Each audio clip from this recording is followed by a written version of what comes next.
bro. One way to play the game is to challenge yourself. Like, give yourself a month. Write down for a month. For 1 month, I'm not drinking a single soda.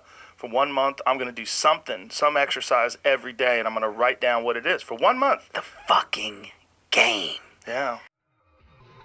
30-day challenges, they let you kickstart a new habit by proving for yourself that you're able to sustain something for a period of time, usually more intense than you otherwise normally would, which can give you the confidence to know that you can sustain this for months and even years if you just turn down the intensity a little bit. Or they could be used to just have an intense period with something and see what you are able to do in a certain area and just improve.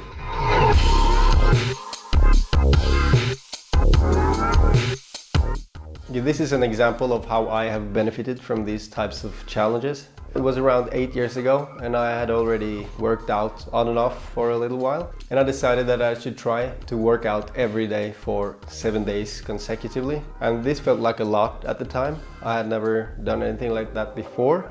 But yeah, of course it went fine and 7 days is not too much. And then a few years later I decided to try to run every day for a month this time. And a month felt like a long time, but I knew I could do it because of the 7 days and I knew the feeling. So I went ahead and did it and of course completed the month because it's not that big of a challenge after all. And then in 2018 I decided to give myself the mission to try to work out every day for a year from July 1st to June 30th, the year after. And that would have seemed like too big of a commitment if I hadn't done those smaller challenges prior to it. And then I went through the full year without missing a single workout, as I did promise to myself. And now, not even a year of workouts every day feels like too much of a challenge. The point is that when you set out to do something new, whether it's physical, a new diet, learning a skill, or even spending less money or whatever it is, it pushes you out of the comfort zone because it likely will be pretty intense. And when you give that comfort zone a little bump, it's likely next time going to be a little bit easier. Another example of this is another video I have on this channel. It's when I did 100 push-ups every day for 30 days consecutively.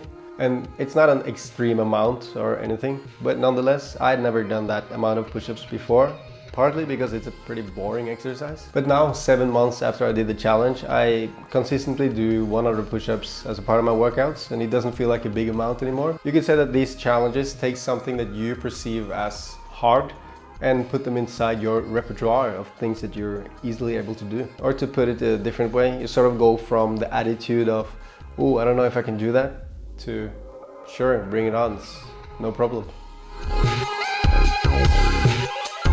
Of course, it doesn't have to be 30 days, it could be more or less depending on what you try to improve on and which intensity you decide to do it at. But my experience is that 30 days is usually enough to get really into something, but still short enough that you have the end in sight and that you can be able to push through and sustain it, even though it gets hard for the little while it's remaining. But what if you fail? There are two likely outcomes when doing these types of challenges. You lose interest and stop in the middle of it. Well, maybe you picked something that wasn't for you, or maybe the bar was set too high.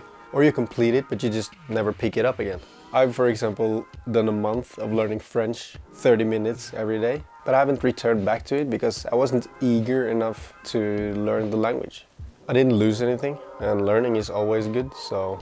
And I also learned a lot of French. Le gars... Or if you did 30 days without soda or alcohol, well, let's say you never had a day without it again for the rest of your life, then at least you had 30 days of abstinence, which is a lot better than nothing. I have a playlist full of all these kinds of fun and silly challenges sitting right on my nose. You should check it out. Yeah, I'm not too skilled with visual effects, so yeah, I use what I got.